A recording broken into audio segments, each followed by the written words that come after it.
so funny how these they fill the chairs too. It's kind of funny.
Shall we? Yeah. Yep.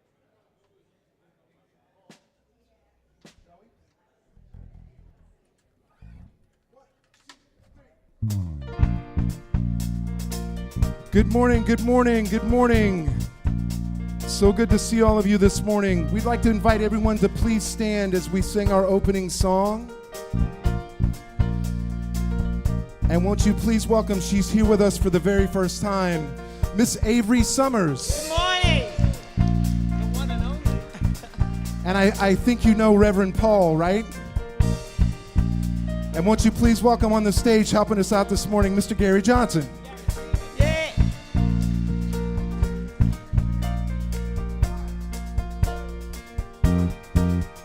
Come on in, welcome home. You are loved, you belong here now.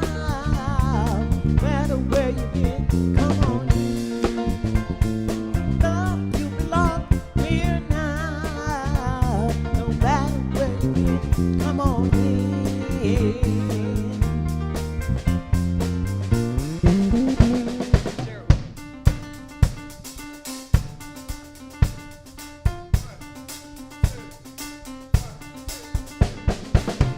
Everybody get up on your feet.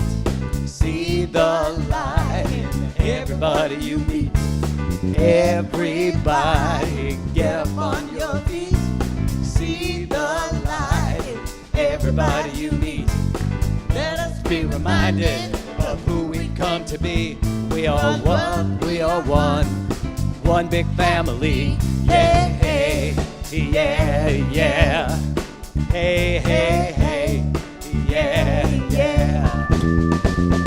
Let us make a joyful sound. Here we stand on holy ground. Let us make a joyful sound. Here we stand on holy ground. Let us make a joyful sound. Hey, hey, hey, hey. Everybody, get up on your feet. See the light in everybody you meet. Hey, yeah, yeah. Hey, hey, hey. Yeah, yeah, yeah. Woohoo!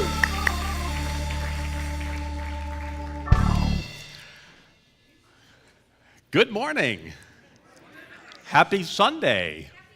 Happy Advent Sunday is the first Sunday of Advent. We're 25 days away from,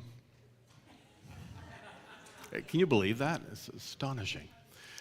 I just got here in July. It feels like 3 weeks. It's amazing. You all look very mellow today. Is it the turkey still kicking in? All right, we're going to change that. We're going to change that. I'm so thrilled to have Avery Summers here finally. Avery is a dear friend of mine from New York. Avery replaced Nell Carter in Amos Behavin' on Broadway. She was in Chicago. She played Mama Morton. She was in Best Little Whorehouse in Texas with Anne Margaret. She's done a lot. And we got her today. Yay. So thrilled to have you here. She's so wonderful. I worked with her sister many years ago. And she said she was from West Palm. I said, oh, do you know Betty Waldron? And she said, yeah, she's my sister. What? Family. Family, family, family. We're all family. once we make that determination. And you are family. You're my family. You're spiritual family here, celebrating the truth. We are powerful. We are spirit. All is one. We are all one. So beautiful to know this truth. Today is World AIDS Day. We have a board here. We invite you after the service to add a name to one of the hearts and put it on the board there in remembrance of those family and friends and loved ones who were here and now are not. They're here in spirit. They never really left. There is no there, there's only here. And so we're so grateful for the reminder of these beautiful and powerful loved ones that we always will have in our lives. Take a look at the front of your bulletin here. Our affirmation for today, our first Advent Sunday, is, I have faith in God's unending good. In the manger of my heart, the Christ is born in faith. Together, I have faith in God's unending good. In the manger of my heart, the Christ is born in faith. Take a breath. Close your eyes. Turn within. The heart of everything we do in unity is prayer. Again, prayer is not begging, not beseeching a God outside of ourselves. It's affirmative prayer, knowing the truth. Affirming, making firm in our consciousness the truth that the good we're looking for is already here. That God is not making determinations like Santa Claus who's bad or who's good. We are all good. And all the good is available when we, powerful creations of spirit, say it is. So this Christmas season, in the manger of our hearts, we know the Christ, the God individual self that we are, is being born again and again and again. Breathe that truth, breathe that love into your heart right now. Feel our souls awakening to the truth that we are one with God, that we are creations of spirit. Know that truth right here and right now. I have faith in God's unending good. In the manger of my heart, the Christ is born in faith. And so it is. All right, let's all stand. Turn to your neighbor, wish each other a happy Sunday, happy Advent, happy holidays.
Good morning. When the music stops, we all sit down.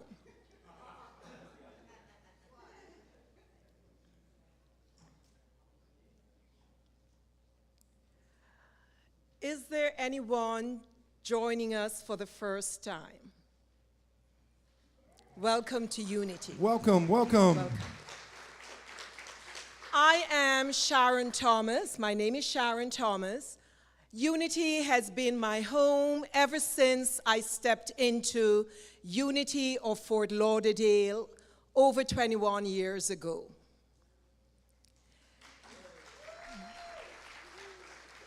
Unity is a positive, practical approach to spiritual living. And one of the basic principles is that we are co-creators with God, creating our reality through thoughts held in mind. Let us also greet our congregants that are joining us online. Welcome.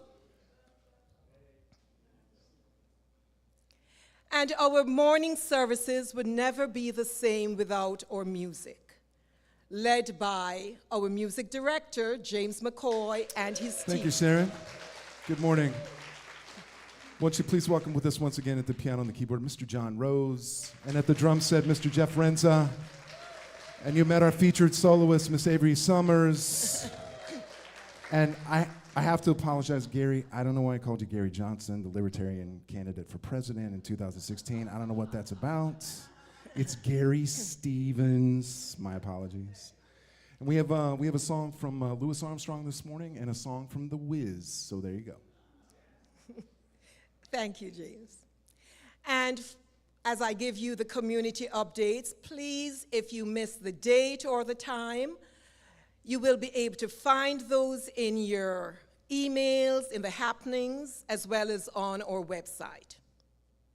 So thanks to our hospitality team for last week's great, bountiful banquet. The pictures tells the story.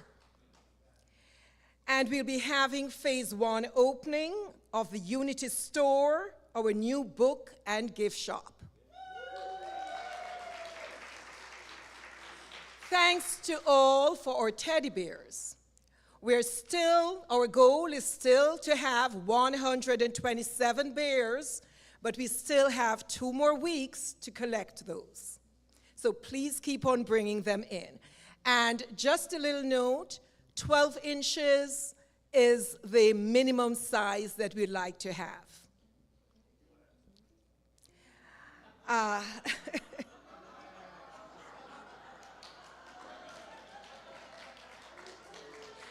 Coming up this week.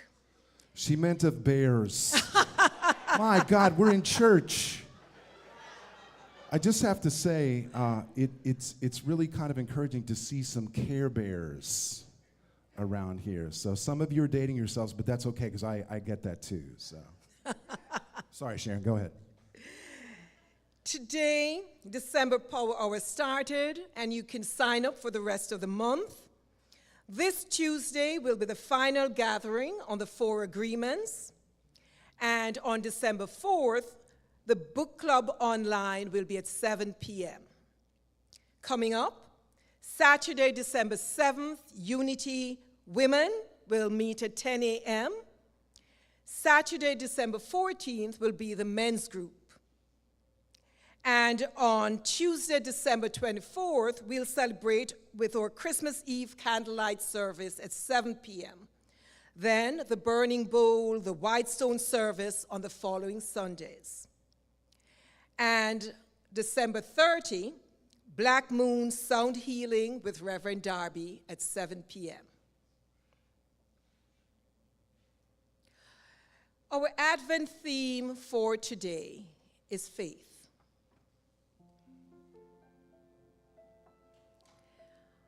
The affirmation is, I am grounded in faith. Please know this with me. Together, I am grounded in faith. I invite you to gently turn within as I share our Advent reading. Advent starts with hope and faith. It can feel like cleansing and renewal, a letting go of worry, doubt, or any less than positive experience of past holidays. Advent can be a time to reignite hope, to lean on faith, to open ourselves to the sacred beauty of Christmas. When you feel buffeted by events in the world or in your personal life, picture a pillar of faith by your side. You can touch it, lean on it. see the word faith written boldly on the pillar. But look, there are more words: trust, divine guidance, support, perseverance, strength. Reminders that God is within you at all times. You have divine resources to rely on always. You're grounded in faith because that pillar is right beside you, vivid, strong, and always accessible. And so it is.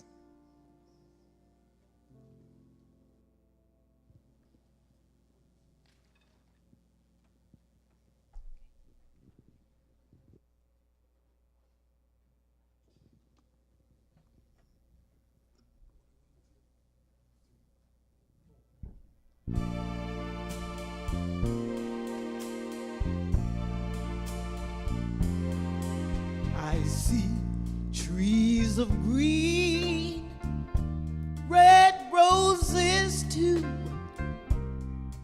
I see them bloom for me and you. And I think to myself, what a wonderful world.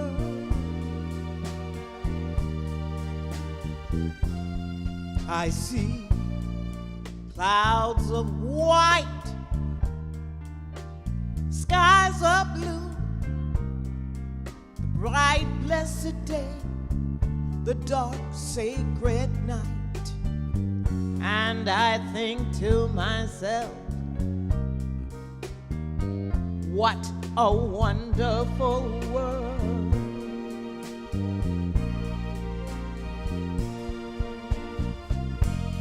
Colors of the rainbow, so pretty in the sky, are also on the faces of people passing by. I see friends shaking hands, saying, how do you do? They're really saying, I love you. I hear babies cry, I watch them grow. They'll learn much more than I'll ever know. And I think to myself, what a wonderful world.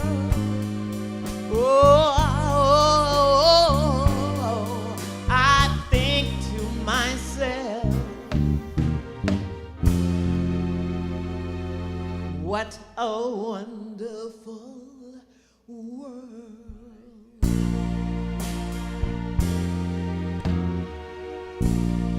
Oh, yeah.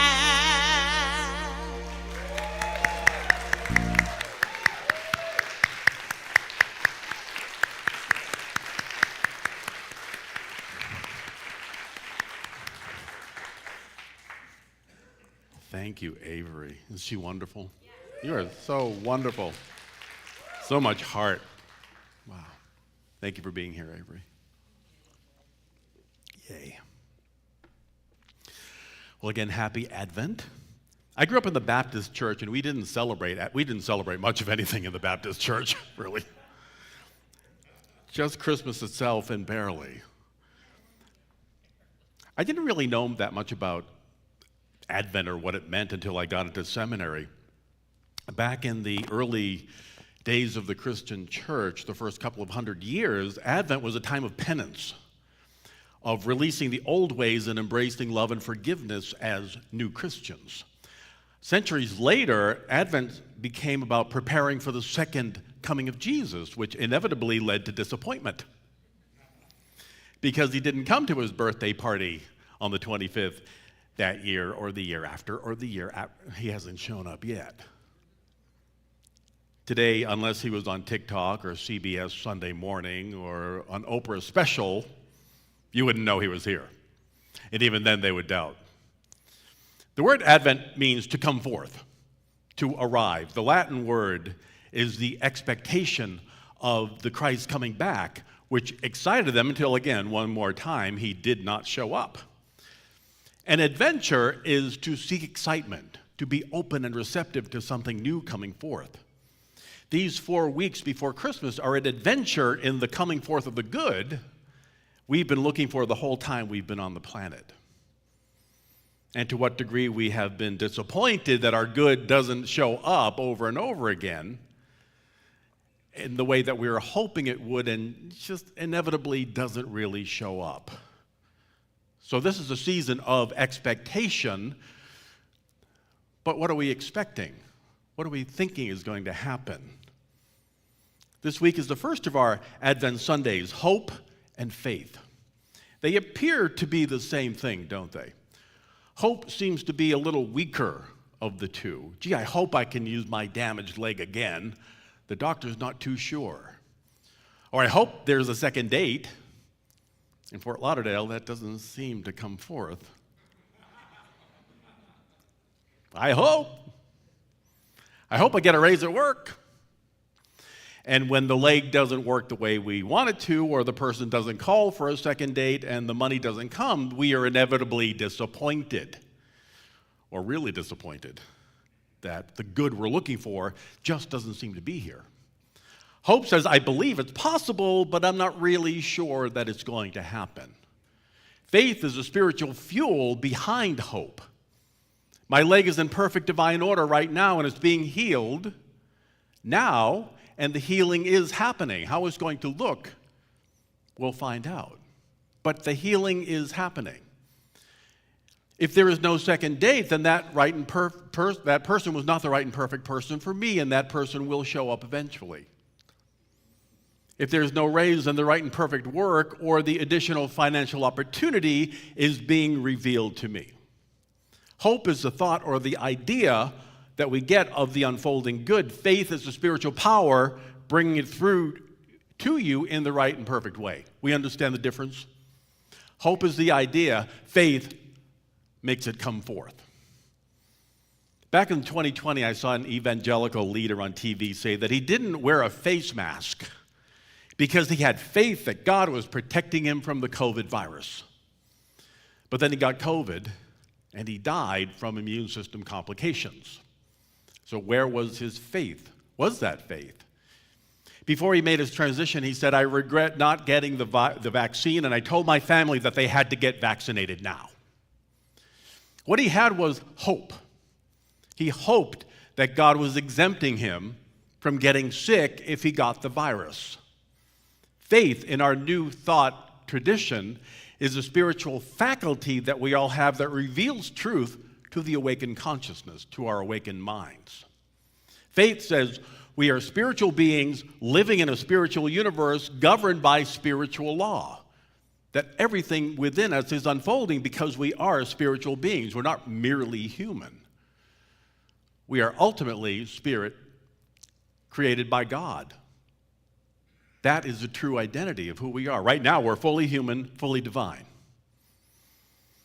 Faith is revealed through our God self within our true spiritual nature as perfect. Again, perfect doesn't mean flawless. It just means everything that we have, everything that we need is right here, right now. So that's revealed, that truth, that divine idea is revealed to our hearts as a feeling of hopefulness, of joy. And then it's revealed to our awakened mind as an idea, and we are guided perfectly in the right and perfect way for us as to how to receive the good we're looking for. Idea, thought, the thought creates the feeling, and the feeling moves us forward to accept the good. Before our elder brother began his ministry, he went off in the mountains to get clarity about who and what he was. Jesus' limited ego began arguing with his divine self. Anybody been there? Every day. Every day my human and my divine are going at it. Well, my ego's always going at it. Spirit's saying, it's all good. It's all here. The ego says, well, yeah, but what about? And then we calm down. Well, Jesus' ego said to him, throw yourself off the mountain. Let's see what happens. There will be angels to catch you. And his God self said, don't play these ridiculous games. God is at work. Don't tempt the Lord your God, is what he said. That evangelical preacher who died from the virus was playing ego tag with his life in the same way. Don't throw yourself off the mountain. God will catch you. Or don't wear your seatbelt. God is here. I had a friend who actually said, I trust God, I don't wear a seatbelt. I trust God, I don't trust that guy texting his girlfriend next to me.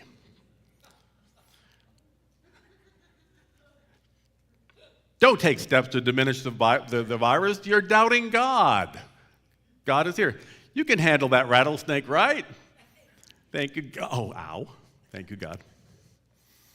I love the Islamic saying, trust in God, but tie up your camel.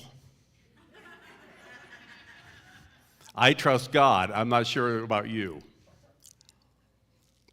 I am sure when God reveals, I can trust. But until then, when I was in seminary, I lived in a house. It was a farmhouse not too far from Unity Village. And a few of us ministerial students were living there. And it was burglarized when we were in class one day.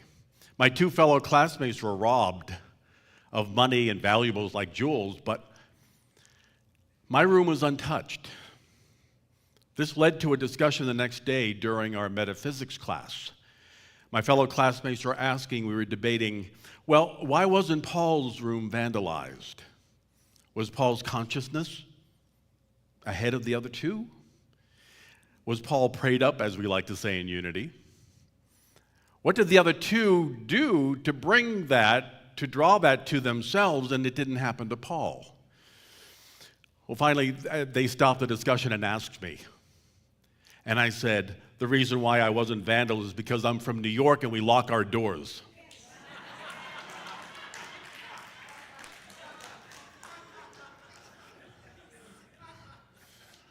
Yeah, we lock our doors in New York, you know. I'm from Boston, but, you know, after 2 years in New York, you become a New Yorker. You know, it's like, I lock it up, okay?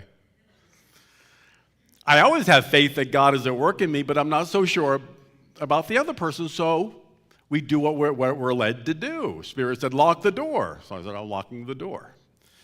Turns out that the prayer worker at Silent Unity had a teenage grandson who was on drugs. And he found out the schedule of the students and the workers. And then when we were at Unity Village, he would come in and take what he wanted. St. Paul in Hebrews 11 said, faith is the assurance of things hoped for, the conviction of things not seen. Many years ago, in Sunday school, a little boy was asked, what does that verse mean? He said, well, it means that you believe in something you know isn't true. That's what it would sound like, but the truth is not that. Believing in something you know isn't true results in disappointment. Well, that's not true, but I'll believe it, you know, knock wood. That's not what the verse means. It means faith tells us that something is true without the senses being aware of it. And as we hold to the truth, eventually the senses become aware of that truth. Now, everyone here and everyone watching online has experienced many disappointments in life, sometimes daily. For some of us, sometimes it's an hourly thing. So many that we can only conclude that disappointments are a part of our spiritual growth experience here on the planet. That they seem built in to the experience that we're having here. We didn't get the mate we wanted, disappointment. We got the one we got, more disappointment. We got a divorce, disappointment with relief. Sometimes it just keeps going in that way. We say, well, why am I here? All these disappointing things happen in my life. Where's the good? We didn't have the exciting career we knew would make our lives so much better, or we did get it and it didn't last. Or we had an injury and we couldn't continue. Or it was so awful, the thing that I really wanted, I couldn't wait to leave it. Disappointment, disappointment, disappointment. I had a partner years ago who was training for the Olympics. He was a hurdler. He had an injury right before he was going to leave for the games, and it was extraordinary disappointment. When I went to Greece, they had these Olympic cup souvenirs, and I got him one. I gave it to him when I got home. I said, "This is the cup you might have won." Of course, there were medals, but back then they had cups. All of his emotions came up, and he burst into tears. I mean, he was really sobbing, and he finally collected himself. He said, "Wow, I guess I was more disappointed that I didn't go than I thought." He said, I just put it away. I put that away because I couldn't deal with it. But then he said, getting this cup, it just opened everything up. My dear friend, actor Sally, got a role in a television comedy pilot. It was an amazing role. It was great. It was just perfect for her. And she was great in it, too. She got word that the network picked up the schedule they picked up the pilot for the fall. It was going to series. Now, if you know anything about television, that many pilots get made and very few make it even onto TV for one time. But having it go to series was a dream come true. It was hitting the jackpot. She was so excited, and she got a call from her agent and told her, "The network is dropping you from the show. They said you're too beautiful for the role. They said you look too much like Greer Garson."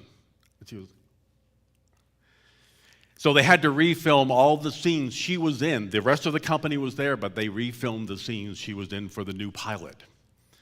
And that's how my dear friend lost being one of the leads on Soap, playing Billy Crystal's mother. She was a brilliant actress who was one of the 2 finalists for the role of Olivia Walton, the mother on The Waltons. Earl Hamner Jr., the creator, said, "You are my mother. As far as I'm concerned, you've got the role." But the networks have their say, of course. And the networks wanted somebody else, and it was Sally's dear friend Michael Lerner who got the role. So many disappointments in show business. So many disappointments. You think you go in, then it goes away. Before she passed on, Sally told me that, yes, there were disappointments, Soap being the biggest one, of course. But she would not have traded the life that she had for anything. She said her daughter, her grandson, her friends, her spiritual life in which unity played a huge role. She said, these are the things I will remember always as being the important things in my life. She said, yeah, I had fun doing the shows and doing the movies that I did, but my spiritual life and my friends of choice, my family of choice, matter more than anything else in the world. She came to realize, I have the life I love, and I love the life I have. Isn't that wonderful? I have the life I love, and I love the life I have. I have the life I love together. I have the life I love. I love the life I have together. I have the life I love. Well done. I believe you. You need some work over here. That was excellent. Gold star. So what's your biggest disappointment? What was the big thing? What was your soap? The word disappointment is from a French word, désappointer, which means failing to keep an appointment, but in a broader scope, it means the defeat of hope. The defeat of hope. We hoped for something that didn't occur. And we just felt awful. We felt, why do I even bother praying anymore? Why do I even bother showing up if this will not happen for me? Remember that wonderful columnist Irma Bombeck? If you're under 50 or 60, you may not have ever heard of her. But she was brilliant. She was so wonderful. She wrote, "My mother won't admit it, but I've always been a disappointment to her. Deep down inside, she'll never forgive herself for giving birth to a daughter who refuses to wash aluminum foil and use it over again."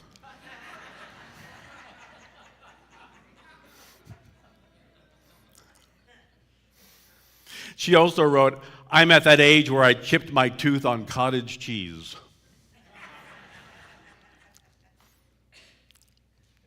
She was so wonderful. She had a wonderful way of looking at life. So yeah, there are disappointments. We had missed opportunities. Or was it something else? Are they really missed opportunities? Are the disappointments something that we knew we had to come here to go through? As I shared earlier, we're spiritual beings in a spiritual universe with a spiritual intention behind being here. And while we may have had a career in the arts or finances or real estate, your life isn't about your career as much as it is about you learning about you as a spiritual being through those places, through those endeavors. It's never really been about a particular career. It's about you discovering you and who you are, using that as a catalyst. Are you following me? It's never about your career. Never. It's about you finding you, and this was the best way for you to find yourself and to find and discover the God you that you are. The you who ended up in, whatever you ended up in, was what your soul needed, at least for that time, for this go-around in this lifetime. That's a deep truth. I'll give you a moment to know that what you ended up with that you thought was really awful or not, or so disappointing, really was chosen by your soul before you got here. If you long to have a career in fashion or writing or performing or music or being a chef, you very likely had that as another lifetime career. That love and that desire and that talent will always live in you.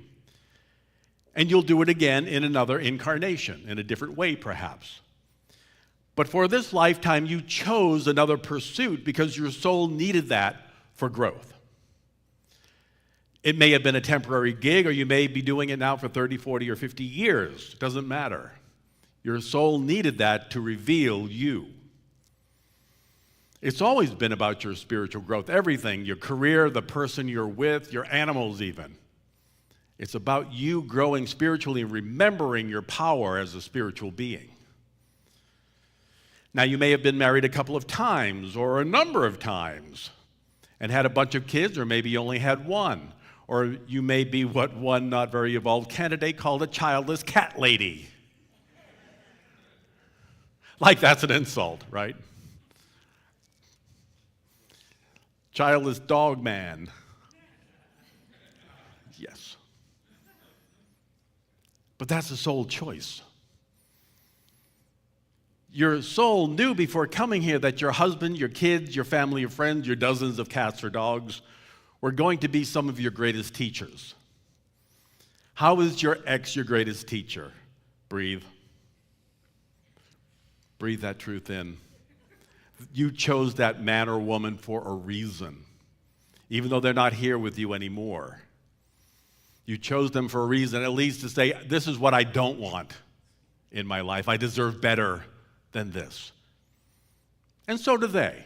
They deserve to have a better individual in their lives. Not that you're bad, but you were not the right fit at that time. But it's all a learning experience.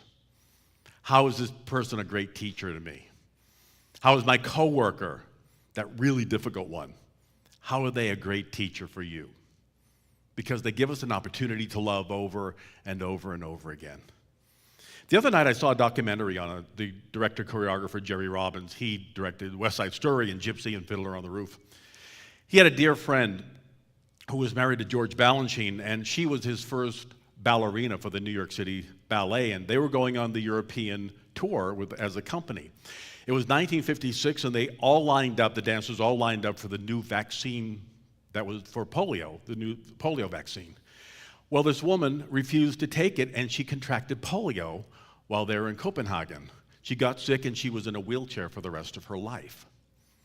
She couldn't dance anymore, and she became a revered dance coach. And she passed at age 71, where they said she was going to die before she hit 40. Did her soul know that was going to be her path? She grieved. She grieved something terrible when she couldn't dance anymore. But she was always a dancer within, and she was sharing that joy and that talent with others for the rest of her life. It must have been a great disappointment not to have the life that she knew she came for.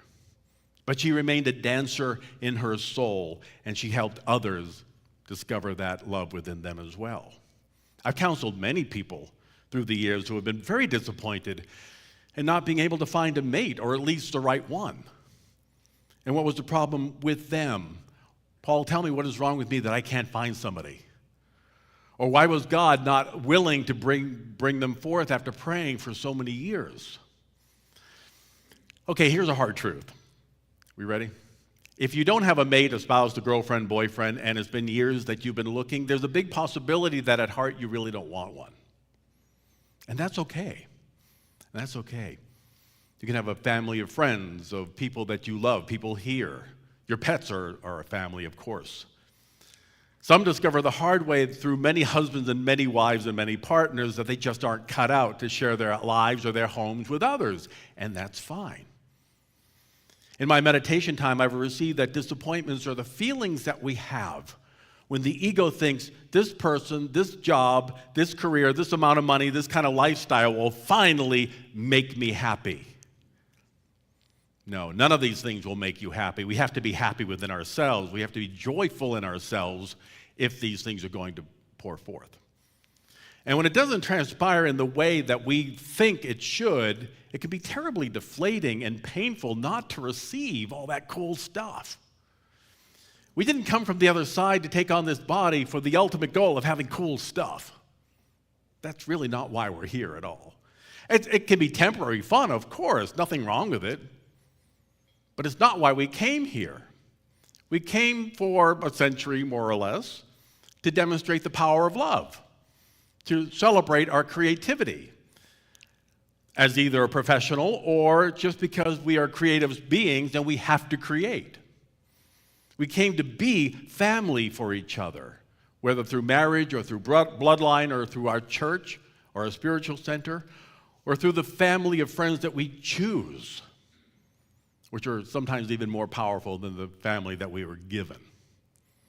You're my spiritual family, even though I've only been here 5 months. It's amazing to think. I feel like I've been here 5 years sometimes, or 5 days. Time's an illusion. I love my family of friends here and in New York and in New England and in California.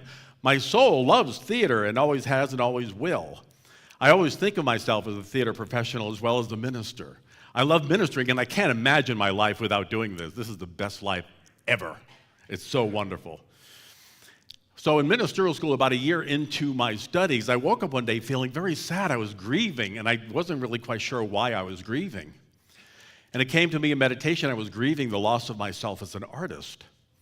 And I went to the Dean of Student Life at Unity Village. Her name was Gladys Branscombe, one of the most wonderful people on the planet. She's gone now, but what a light she was and continues to be. And I told Gladys, I'm grieving the artist part that I've lost. And she said, you haven't lost anything. All you're doing now is adding. You're adding the art of ministry to your life. How exciting is that? I got it. I totally got it. We don't lose anything. Even if you can't do it anymore, even if that woman couldn't dance or was in a wheelchair, she was still the artist. She was still who she was. Even if you're not doing what you love right now, you are still that individual. You still have that art, that joy, that individual understanding, that idea of who you are in your heart, and you always will. As I mentioned earlier, having a soul desire for something is part of being on the planet. The late Sylvia Browne had this to share, and it's really powerful. She said, if you love to dance, but you have 2 left feet, if you love to sing, but you sound like a buzzsaw, if you love to do anything but don't have the ability, know that that which you love is something you can do on the other side and will when you get back there. So hold on to the truth that great desire is a part of you forever and will never leave you. So if you have a desire, if you have a love for something, it's in your soul. Even if this time around in this incarnation you can't do it, it's still there. But what did you actually come here to do? Look at the story in the book of John, chapter 9. So a man is born blind, and he's brought to Jesus for a healing, and the disciples want to know, okay, so the man was born blind, whose fault is it? His parents or his? Now that's really weird, isn't it? He's born blind, but it is his parents' fault or his fault?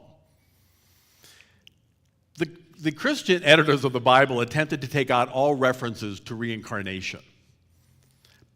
In fact, the Hebrew people believed in reincarnation, but most of it was struck out. They couldn't take this one out. And it's right here, we rarely see it. They were asking, is the blindness karma from another lifetime, or was it the sins of the parents who caused the blindness? And Jesus' answer was, the man didn't do anything and neither did the parents. Get that idea of sin and karma out of your mind. He said the man's life purpose is to prove the power of God right here and right now. That was it. That was it. Just the power of God is at work. No matter where you are, no matter what's happening to you right now, the power of God is waiting for you to say yes. Jesus put some mud. He spit into mud. He put the mud on the guy's eyes. He wiped the mud away, and the man could see. Now, metaphysically, the mud is the earthly opinions that blind us to the truth. Oh, I can't do something or other because I'm blind, because I'm overweight, I'm too old, I'm too dumb, I'm untalented, I'm in a wheelchair, etc., etc. We make excuses instead of saying, okay, God, let's see, what do you have for me? How are we going to work this? I of myself don't know, but you reveal it and I'll do it. Our loved ones, our friends who may transition from AIDS were often told you're a sinner and you must have made God mad to get this disease. Well, AIDS affects so many people,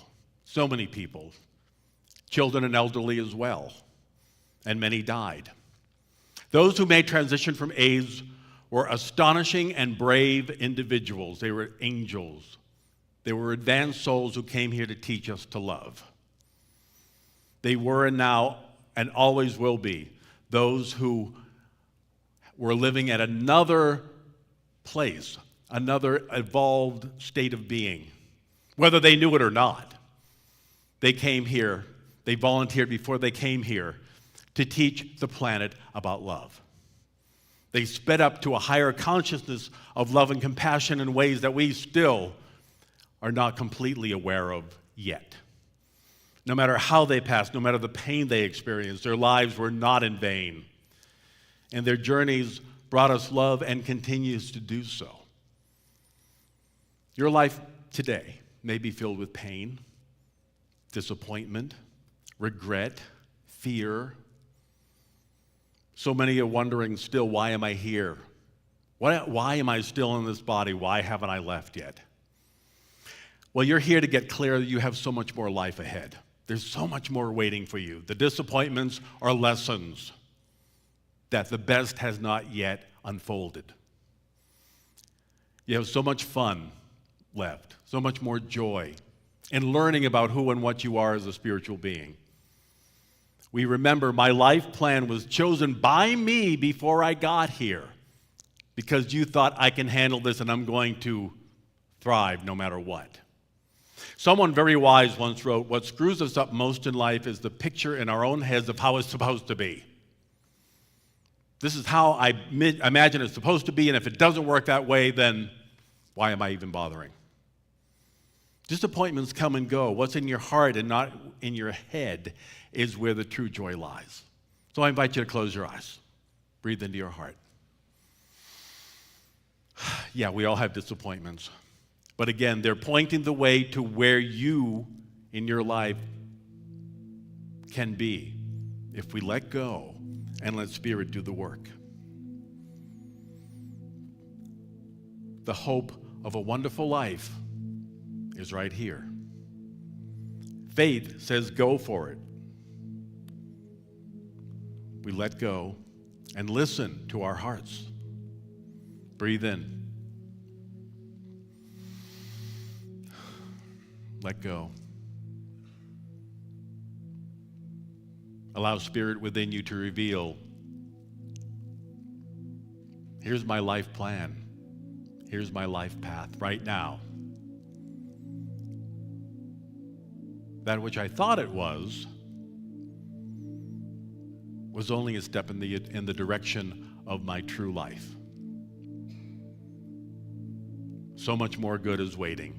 We don't even know, we can't even imagine it yet. But Spirit has it waiting for us. Let go and let God reveal that now.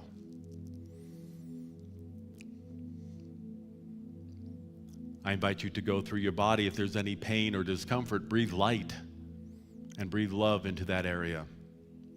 Have I been calling it weak or diseased or ineffective? Stop using those words. Begin calling it holy, powerful, strong, serving you well. This body temple was created by Spirit. I let go and let God do the work of healing right now. I picture my body as perfect, strong, and well. I am healed. Breathe that in. I picture my body as perfect, strong, and well. I am healed.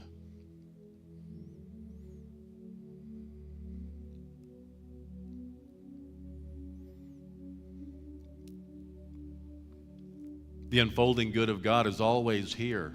Am I agreeing with it or complaining?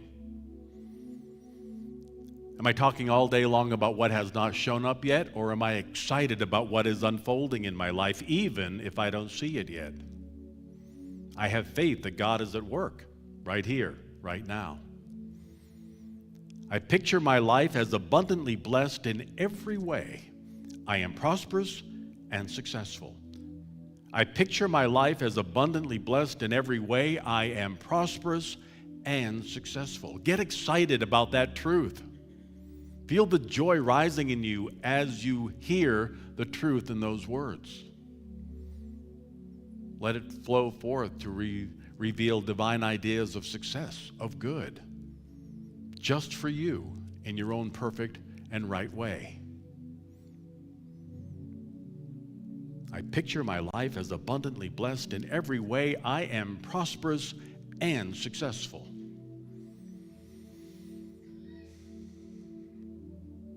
I picture my home, my friends, my family, my beloved pets, and my life as blessed beyond measure. I am grateful for God's unending love and goodness. Bring to mind all the good that you have. We bless what we have and we see more unfolding.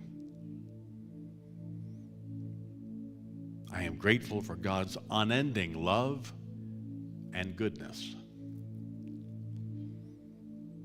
And in the quiet, just for a moment, all it takes is one brief moment in quiet to listen, to hear, and know that God is at work. Breathe in, let go.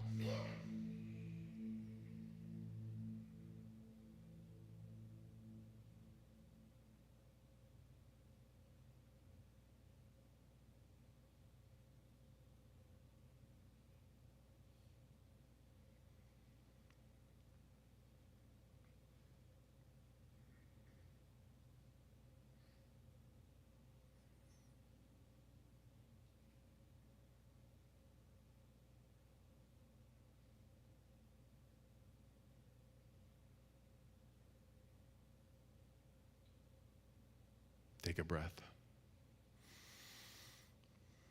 Let go. Breathe in the pure good of God. And know that God is right here, right now. There is nothing missing from my life. I have faith in God's unending good in the manger of my heart. The Christ is born in faith. And so it is. Amen.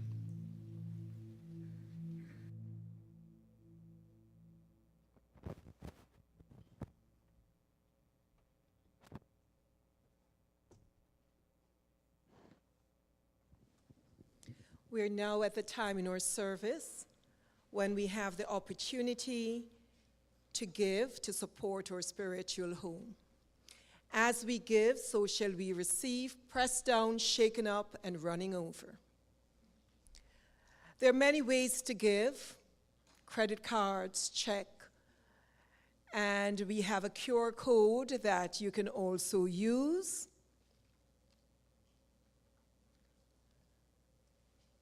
Thank you for your gifts. Please join me in saying the offertory blessing. Divine love, through me, blesses and multiplies all that I give and all that I receive, and so it is.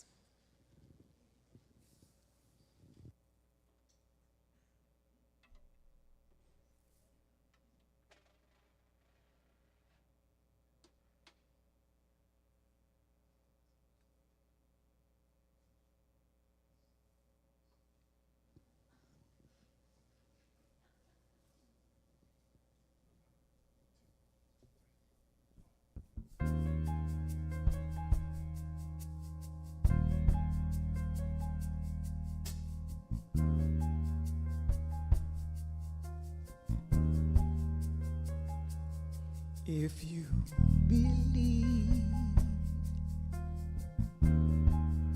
within your heart, you'll know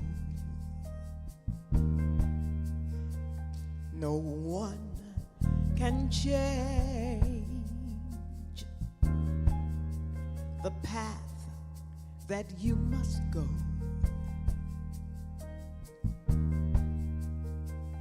Believe what you feel and know you're right, because the time will come around when you'll say it's yours.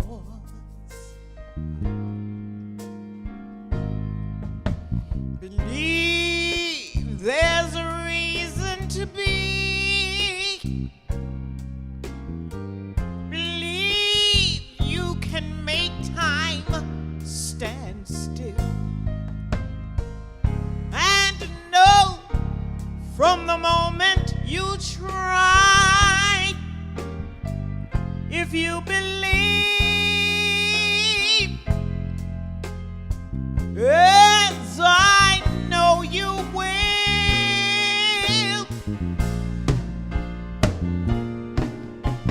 believe in yourself right from the start. Believe in the magic right there in your heart. Believe all these things not because I told you to,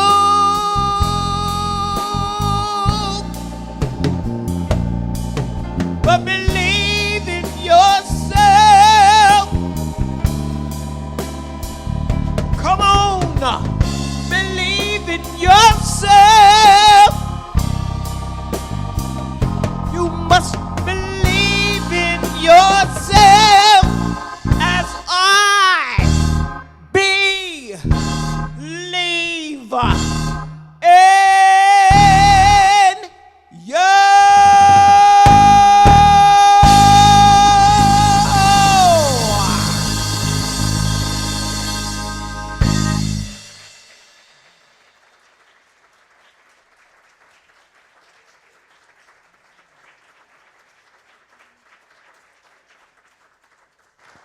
Thank you, Avery. Wow. I love how the candles they look like two angels here. It's the air, but hey, we'll take it. We'll take angels. Wow. Thank you, Avery. Thank you for being here. Isn't she wonderful? Thank you, Avery. What heart. Oh my gosh. I forgot in the beginning of the service. Who has a December birthday today? This month? Stand for a moment. Stand. December people, stand up for a moment. Hey, Gary. Happy birth month, shall we? Happy birthday to you. Happy birthday to you. Happy birthday, dear Sagittarius. Happy birthday to you. Yay. Happy birth month. It's hard being born in the same month as Jesus, isn't it? I always But we bless you. Now, Darby and I were having a disagreement. I thought didn't we do November? Yeah, we did. I thought we did.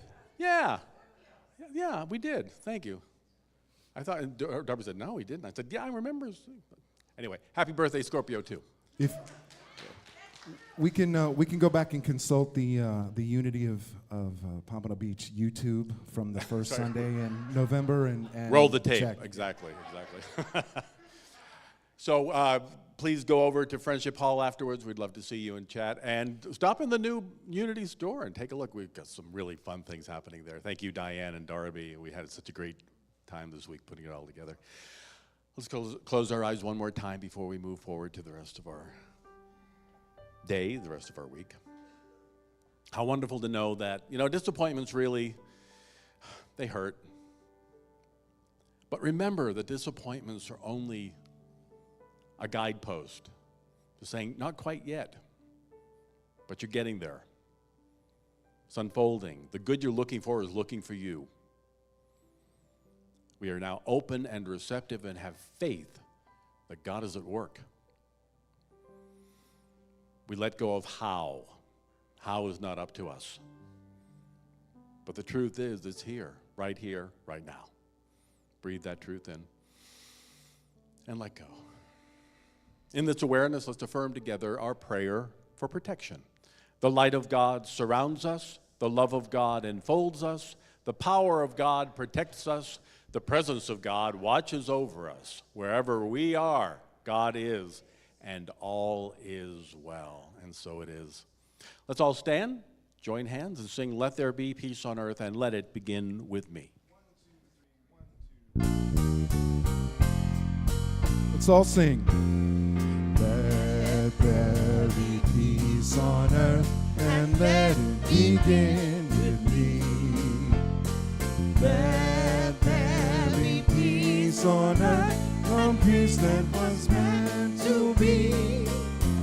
With God as creator, family all are we. Let's walk with each other in perfect harmony. Let peace begin with me. Let this be the moment now.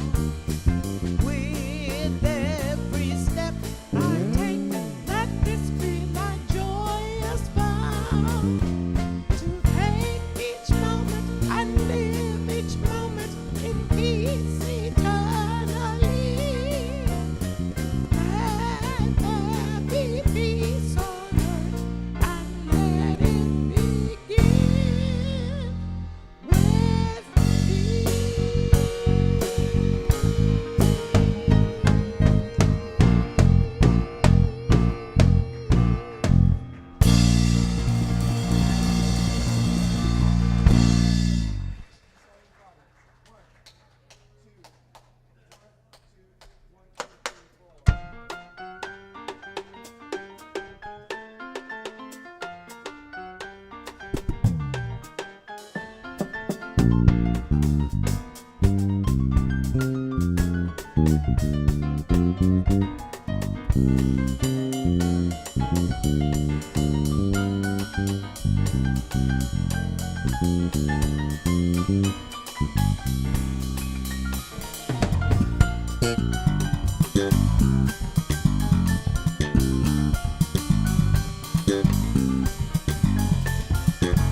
Blessings are falling, are falling, are falling. Blessings are falling like a sweet, sweet rain. Blessings are falling, are falling, are falling on me.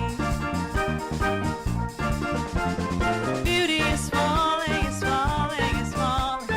Beauty is falling like a sweet, sweet rain. Beauty is falling, is falling, is falling